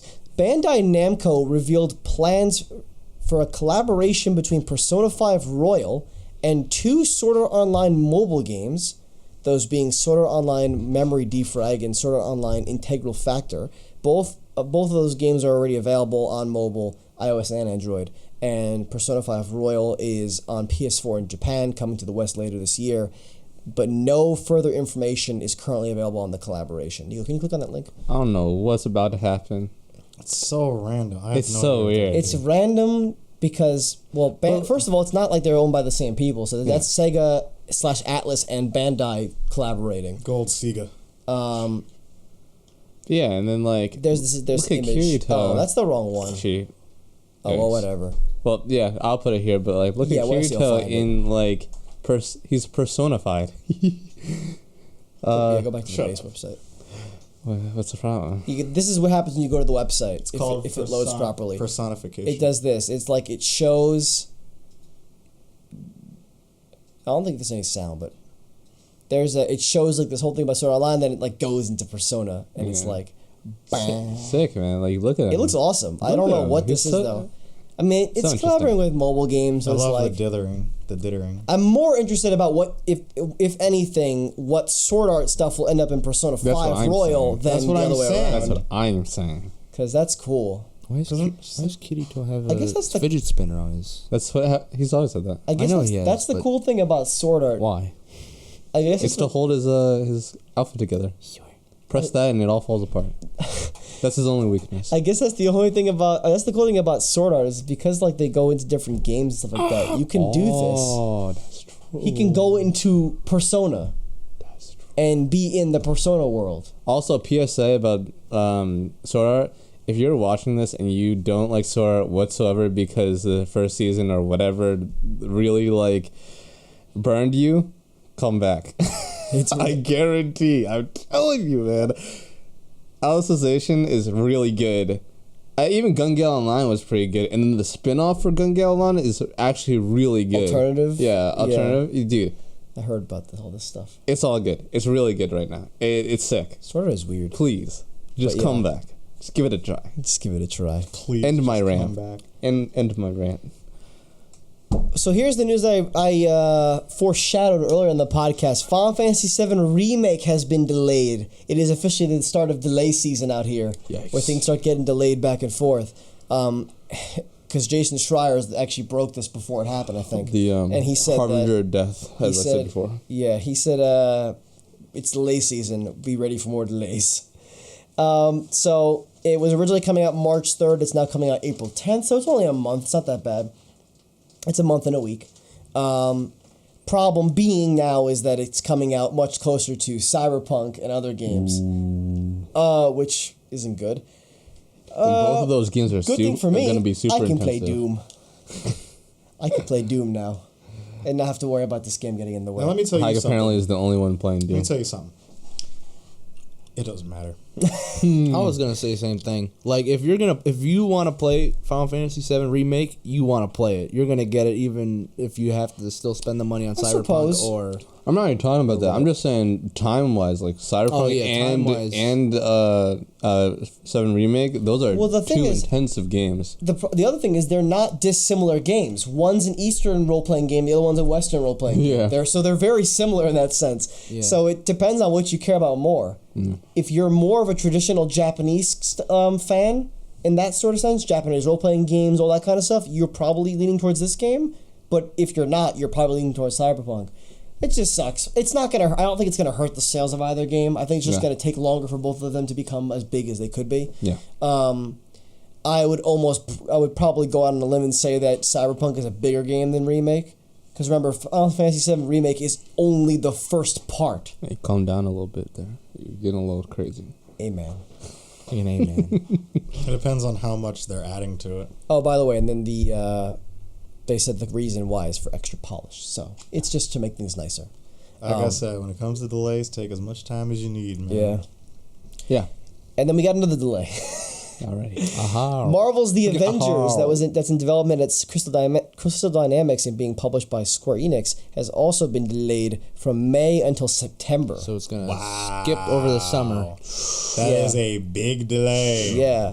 The statement reads, "To that end, we will spend this additional development time focusing on fine-tuning and polishing the game to the high standards our fans expect and deserve." Though I'm happy it's delayed because this game was looking a little bit iffy and a little bit concerning when we last saw it. Yes. It was looking good in some places too. I'm looking forward to. They should really make this game great, They should. especially after Marvel Spider-Man came out. You can't disappoint now. You have to come up with a good Marvel game. So Keep them rolling. I hope they do well on that. And then the last piece of news is something for Trey. BioShock The Collection for Nintendo Switch has been rated by a Taiwanese game rating board, revealing that it's likely coming soon. So if you want to play BioShock on your Switch, that's a possibility in the near future. BioShock 2. Probably this year, sometime. Does BioShock Infinite. Would Infinite fit into that collection? Yes, 'Cause all everything? three of them. Okay, cool. Because maybe I'd get that and play Infinite on Switch. You should play all of them, quite frankly. I've heard they're really good games. Yeah. I might do that. Because I especially since the remake. I've wanted to get into BioShock. I just never really felt like I'd sit down and get to that series. But like having it on Switch would be you can do it more where yeah. you can just feel like you can play it. Yeah. I would wait to see how it runs. Oh, yeah, definitely. I mean, the first two are much older games. Infinite was a 360 game, so they should be able to run pretty well. Yeah. The first and second, I believe, are remastered. I think the Infinite one is just the PC version, because that's like basically what it was. So yeah, we'll see how that works. There's no official announcement yet. It's just a rating. But when a game is rated, it's generally coming out. Unless it just never comes out, it's generally coming out. Did we ever talk about the fact that Final Fantasy VII and Final Fantasy VII is getting a demo? We don't know when. And then also on top of that, which actually is nice now because there's going to be some distance between the demo and the actual release. Yeah, that's true. And then also, for those who've been waiting, Patapon 2 is coming out finally as well. That's been dropped on the store by accident. That was over the holiday break. All right. That was, for those who don't know, Patapon is like a silly little rhythm game in a way. It's more like a beat game. Like you go to the beat rather than playing notes. Greg Miller loves it a lot, and they remastered the first one and brought it, and then they said that they were doing the second one like 3 years ago, and it disappeared. Oh. And they just never talked about it again. And then it's finally kind of showing its face again. Alrighty. Well, that's the Market Podcast, ladies and gentlemen. It's been a long hour and 50 minutes, though. It's been longer for us, but I think that's it. See you guys next week. That's gonna be it. Just real quick, the pushback of Final Fantasy VII also leaves some room for people to play Half-Life Alyx. Ah, because that's coming out in March. That's a good point too. I wish it was like in May though instead of April, because again April's busy too. Oh, God damn it. that's gonna be it for the Market Podcast, episode 13. Thanks everyone for watching. Remember to give us a like on the video if you enjoyed yourself. Comment. We want to hear y'all's opinion on today's topics. Subscribe if you want to see more, and don't forget, if some of you both are sitting there wishing you could listen to the show while you're doing homework or whatever y'all get into, look no further. We're on a number of podcast platforms such as Apple Podcasts, Spotify, Google Podcasts, Castbox, etc. Basically anywhere.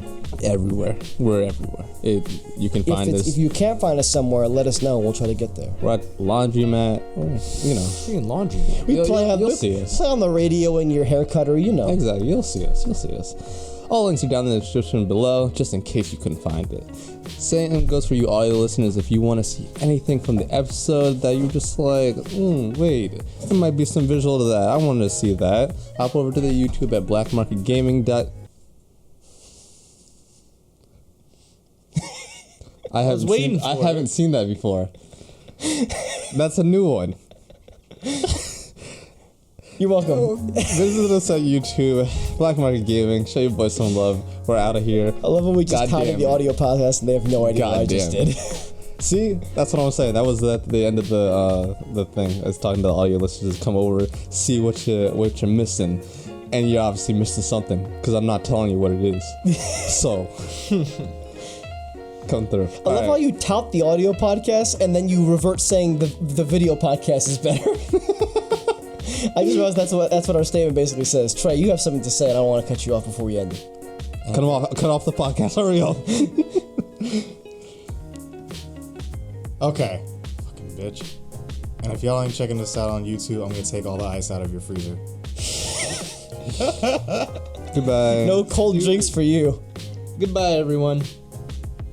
Say goodbye. I'll see you all in therapy. See you all in therapy. That's what I thought of when he said that. All right, see you. Man. See you later.